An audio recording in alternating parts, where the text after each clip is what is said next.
We have 3D printed the smiling creatures into figurines, dismantled their plushies on camera, and now we are turning them into Legos. The smiling creatures made with bootleg Legos. Join me as I discover Lego parts I've never seen before, and maybe even lose my mind to paranoia about missing pieces because you never know which auntie is packing your purchases. I bought them all for 40 SGD, so about 30 USD and only 4 bucks each. So if they're bad, I wouldn't be too upset about it. As you can see, I've already built one to kinda understand what we are dealing with, and to be honest, this looks really legit. Oh yeah, the leg is kinda loose and I blame the knockoff Legos for that. The original should be a tight fit, I suppose. It can sit up straight on its own, it looks just like who it's supposed to be, Bubbaphant, and there isn't any exposed Lego parts, except the back, which is a non-issue for ZW. And the best part is that the arms can move. I mean the legs can move as well, but it's just because it's loose and I hate it. Overall, a really impressive design, which begs the question, how on earth did the bootleggers manage it? Well, in true bootlegging fashion, turns out they stole the design from a fellow YouTuber here called Brickfolk, who has generously shared their building process online for free but got taken advantage of by bootleggers. They even made monster forms for the smiling creatures, which of course has been stolen by bootleggers as well. I hope they are not discouraged by this and continue to produce more Lego figurines, and please show them some support by heading over to watch their videos. Now it's time to build the rest of the Lego smiling creatures. I'm not sure why I received two different versions. The DogDay one they sent me is of a different packaging and they have a different product code. This instruction sheet looks really clear and clean, but the rest looks like a photocopy version, even though their overall packaging looks more professional. They have an external ziplock and all these different languages on the inside, but none of these are important if there are any missing pieces, since there are so many pieces and they're so small. So fingers crossed. Well, we wouldn't know until we start building, so let's start. Their bodies are more or less the same, so I will just show it once, and then I will show the differences, which are the logos in front and the tails at the back. We will start with the legs. There's a connector here for each leg, so make sure that the connectors are placed differently for the right and the left one.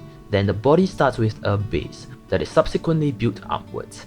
And this is an interesting one, which is the mechanism for the arms to move, which I will show after we build the front of the body with the logo. So the arms themselves are the simpler versions of the legs, ending with the same circular brick. Then we just push it into the joint and we can move it. The back will include this little brick that allows the attachment of the tail, which looks like this, and then we can connect it to the backside. The rest are the same, so here is Bubbaphant's logo, which is a light bulb simplified into a circle. KickinChicken is supposed to have a star, but this does not look like one. Hoppy's lightning bolt is decent, I guess. Piggy's apple has turned into yet another circle. Crafty corn's rainbow petal is now just 4 really dull colors. And finally, CATNAP's crescent is a crescent. Their tails on the other hand are not very interesting, so here's a quick look at them. Bubbaphant, KickinChicken, Hoppy, Piggy, Crafty and CATNAP. Finally, we can do their faces. As you know, DogDay is from a different set, so it has slightly different instructions, so I will not go through it. But he has rather large ears with some weird protrusions in front which I don't really understand.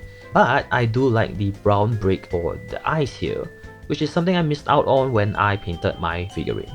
Then we can finish him off with the mouth and the nose. What? Oh no way, where's the other piece? I knew it, the quality control sucks. Wait, what's the sound?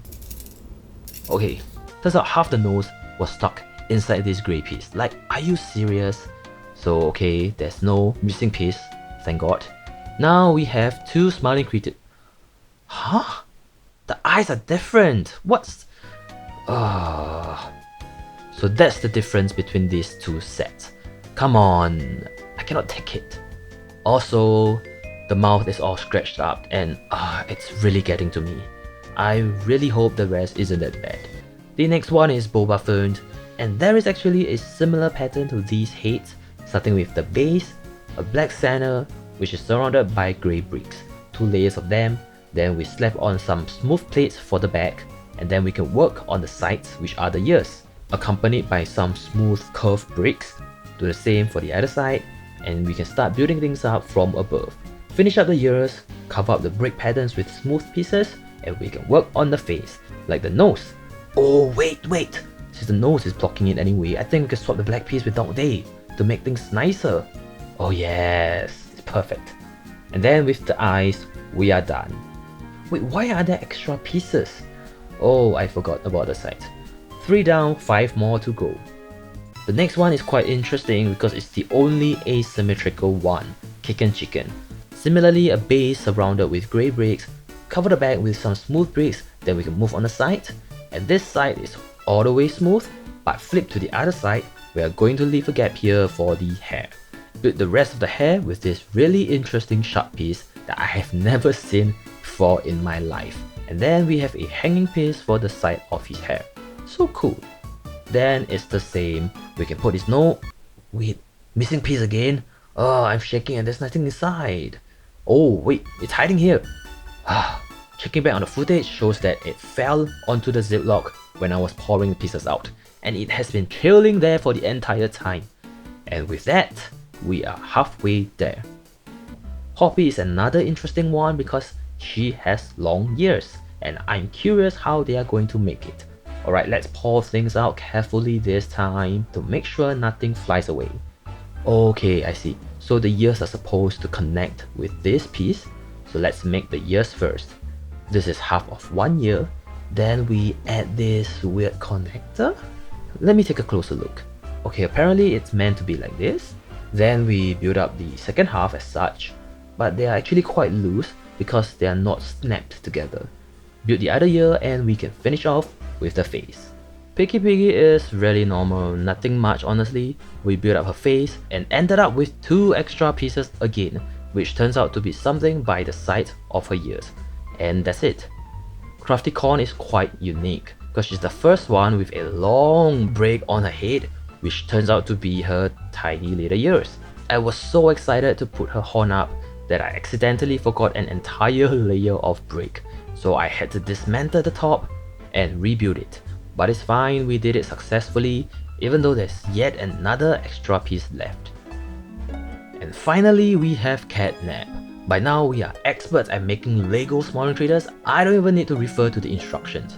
Build the body, build the logo, the tail, and now it's time for the head, which starts with the base, black center, surrounded with grey bricks.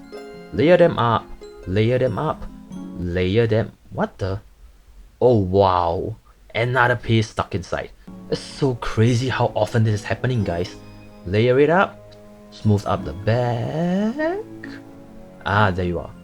Build up this side, and now the other side. And oh, interesting. CATNAP has a similar ear mechanism as Hoppy.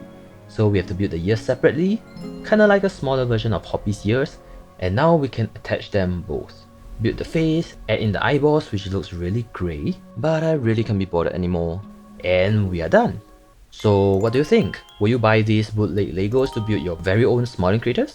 It is quite a fun process honestly, and it's quite cheap, so if you are a fan of the smiling creators, I would totally recommend them. But of course they are knockoffs and you are not supporting the creator at all, so keep that in mind. Thank you for watching and I will see you next time.